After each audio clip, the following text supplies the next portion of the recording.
الحمدللہ وحدہ والصلاة والسلام علی من لا نبی بعدہ۔ محترم ناظرین و سامعین، آپ سنن ابن ماجہ ابواب التجارات سماعت فرما رہے ہیں۔ آج ابواب التجارات کا لیکچر نمبر 48 ہے، باب الصرف وما لا یجوز متفاضلا یدا بید، کہ بیع صرف کا بیان اور جن چیزوں کے دست بدست تبادلے میں کمی بیشی جائز نہیں ہے۔ حدیث نمبر 2253۔ حدثنا ابو بکر بن ابی شیبۃ وعلی بن محمد وحشام بن عمار ونصر بن علی ومحمد بن الصباح قالوا حدثنا سفیان بن عیینۃ عن الزہری عن مالک بن اوس بن الحدثان النصری قال سمعت عمر بن الخطاب رضی اللہ تعالی عنہ یقول قال رسول اللہ صلی اللہ علیہ وسلم الذهب بالذهب ربا الا هاء وهاء والبر بالبر ربا الا هاء وهاء والشعير بالشعير ربا الا هاء وهاء والتمر بالتمر ربا الا هاء وهاء۔ عمر بن خطاب رضی اللہ تعالیٰ عنہ سے روایت ہے، رسول اللہ صلی اللہ علیہ وآلہ وسلم نے فرمایا، سونے کا سونے سے تبادلہ سود ہے مگر جب نقد ہو، ہاتھوں ہاتھ ہو تب سود نہیں۔ گندم کا گندم سے تبادلہ سود ہے سوائے اس کے کہ ہاتھوں ہاتھ ہو، نقد با نقد ہو۔ جو کا جو سے تبادلہ سود ہے مگر جب دست بدست ہو۔ کھجور کا کھجور سے تبادلہ سود ہے اللہ یہ کہ وہ ہاتھوں ہاتھ ہوں۔ یعنی جو کھانے پینے والی اشیاء ہیں، اگر جنس ایک ہو اور ان کی قسمیں مختلف ہوں تو ان کا ایک دوسرے سے تبادلہ دو شرطوں کے ساتھ جائز ہے۔ نمبر ایک، دونوں طرف سے برابر مقدار میں چیز دی جائے گی۔ مثال کے طور پر ایک سا کھجوروں کے بدلے میں ایک سا دوسری قسم کی کھجوریں لی جا سکتی ہیں، لیکن یہ نہیں کہ ایک سا کے بدلے میں آپ دوسری قسم کی 2 سا کھجوریں لے لیں یا دے دیں، یہ بات درست نہیں۔ نمبر 2 شرط یہ کہ تبادلہ وہ نقد بنقد ہونا چاہیے، یعنی مجلس میں دونوں طرف سے چیز وصول کر لی جائے اسی وقت۔ سونا چاندی کا بھی یہی حکم ہے، سونے کے بدلے میں سونا ہاتھوں ہاتھ اور برابر وزن میں لیا اور دینا چاہیے۔ اگر جنس مختلف ہو جائے تو وزن اور مقدار میں کمی بیشی جائز ہے۔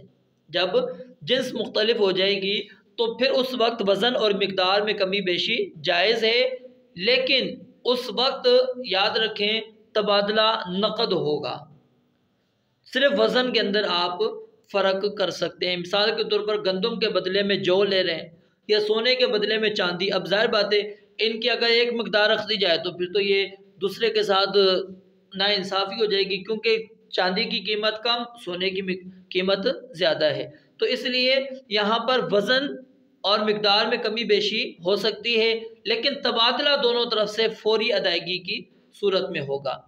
اور اگر ایک شخص کے پاس ادنا قسم کی گندم ہے اور وہ اعلیٰ قسم کی گندم حاصل کرنا چاہتا ہے، یا پھر ادنا قسم کی کھجور ہے، اعلیٰ قسم کی کھجور لینا چاہتا ہے، تو اس کا جائز طریقہ تو یہی ہے کہ اپنی گندم کو نقد رقم کے عوض بیچے، پھر ان پیسوں سے وہ جا کر جو چاہتا ہے گندم یا کھجور وہ جا کر خرید لے۔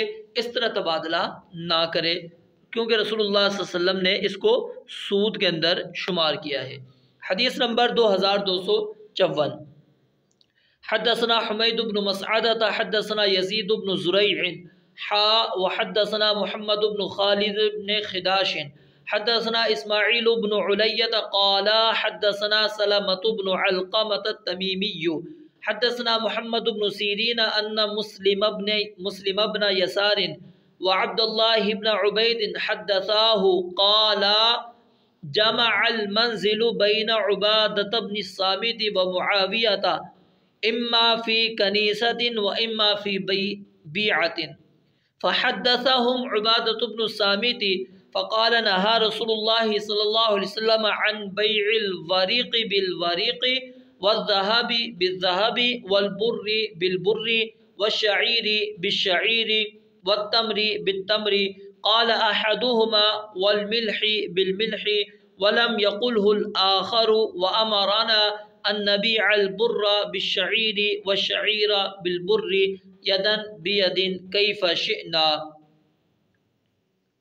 مسلم بن یسار اور عبداللہ ابن عبید رحمہم اللہ سے روایت ہے، انہوں نے کہا کسی سفر میں ایک منزل پر عبادہ بن صامت اور معاویہ رضی اللہ تعالیٰ عنہما کی کسی گرجا گھر یا یہود کے معبد خانے میں باہم ملاقات ہو گئی۔ عبادہ بن صامت نے حاضرین کو حدیث سناتے ہوئے فرمایا، ہمیں رسول اللہ صلی اللہ علیہ وسلم نے چاندی کے بدلے میں چاندی کی، سونے کے بدلے میں سونے کی، گندم کے بدلے میں گندم کی، جو کے بدلے میں جو کی اور کھجور کے بدلے میں کھجور کی، ایک روایت کے مطابق اور نمک کے بدلے میں نمک کی خرید و فروخت کرنے سے منع فرمایا، اور ہمیں جو کے بدلے میں گندم یا گندم کے بدلے میں جو کی 10 بدس بے کرنے کا حکم دیا، یا جیسے ہم چاہیں مقدار کی کمی بیشی کے ساتھ جائز ہے۔ تو بعض علماء کے نزدیک یہ حکم جو ہے صرف یہ مندرجہ ذیل اشیاء کے لیے ہے، یعنی سونا، چاندی، گندم، جو، کھجور، نمک۔ دوسرے علماء کہتے ہیں جن کے نزدیک اس حدیث میں جن کا ذکر موجود نہیں، تو وہ کہتے ہیں وہ بھی اس کے اندر شامل ہیں کہ اگر ایک ہی جنس ہے تو اس کے اندر رسول اللہ صلی اللہ علیہ وسلم نے جس انداز سے یہاں پر بیان کیا ہے اسی طرح ہم اس پر عمل کریں گے۔ حدیث نمبر 2255، حدثنا ابو بکر بن ابی شیبہ حدثنا یعلی بن عبید حدثنا فضیل بن غزوان عن ابن ابی نعم عن ابی ہریرہ عن النبی صلی اللہ علیہ وسلم قال الفضة بالفضة والذهب بالذهب والشعير بالشعير والحنطة بالحنطة مثلا بمثل، کہ ابو ہریرہ رضی اللہ تعالیٰ عنہ سے روایت ہے کہ نبی مکرم صلی اللہ علیہ وسلم نے فرمایا چاندی کے بدلے میں چاندی، سونے کے بدلے میں سونا، جو کے بدلے میں جو اور گندم کے بدلے میں گندم برابر برابر تبادلہ ہونا چاہیے۔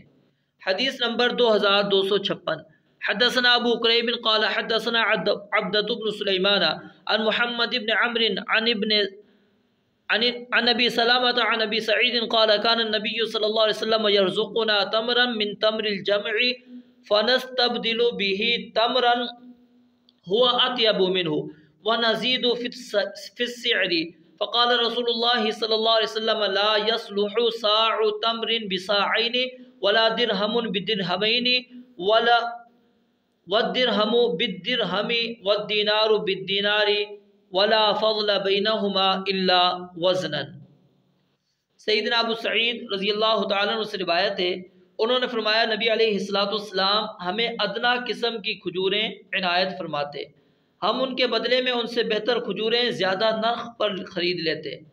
رسول اللہ صلی اللہ علیہ وسلم نے فرمایا ایک سا کھجوروں کا 2 سا سے تبادلہ یا 1 درہم کا 2 درہموں سے تبادلہ جائز نہیں۔ درہم کے بدلے میں درہم اور دینار کے بدلے میں دینار ہوتا ہے، ان دونوں کے درمیان سوائے وزن کی کمی بیشی کے کوئی فضیلت نہیں ہے۔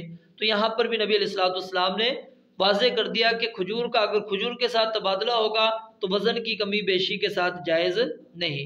اسی طرح دوسری اشیاء اگر ایک ہی جنس کی ہے تو ان کا بھی آپس میں تبادلہ وزن کی کمی بیشی کے ساتھ جائز نہیں۔ اگرچہ رسول اللہ صلی اللہ علیہ وآلہ وسلم کے زمانے میں جو درہم و دینار تھے وہ مختلف قسم کے ہوتے تھے اور وزن کے اندر ان کا فرق تھا، لیکن اس کے باوجود نبی علیہ السلام نے ان کو ایک ہی کیٹاگری کے اندر رکھا۔ تو اسی طرح ہمارے معاشرے کے اندر کیا ہوتا ہے کہ جب ہم مثال نئے نوٹ لینے جاتے ہیں، اب آپ نے 100 روپے کے نئے نوٹ لینے ہیں تو اس کے بدلے میں ہمیں یا تو 120 یا 110 روپے دینے پڑتے ہیں، تو یہ جائز نہیں ہے۔ نئے یا پرانے نوٹوں کی قدر و قیمت مارکیٹ کے اندر کوئی نہیں ہے۔ آپ دکاندار کے پاس جائیں، اس کو کہیں جی یہ میرا نیا نوٹ ہے، لہٰذا یہ نیا نوٹ 100 روپے والا جو ہے نا یہ 120 کے برابر ہے، وہ دے گا آپ کو؟ نہیں، وہ تو کہے گا بھائی یہ 100 روپیہ ہی ہے، 100 روپیہ ہی کہلائے گا۔ تو پھر جب ہم اس سے نیا نوٹ بینک یا کسی اور جگہ سے لے رہے ہوتے ہیں تو وہاں پر ہم اضافہ کس بات کے لیے دے رہے ہوتے ہیں؟ تو یہ سود ہے، اس سے بچنا چاہیے۔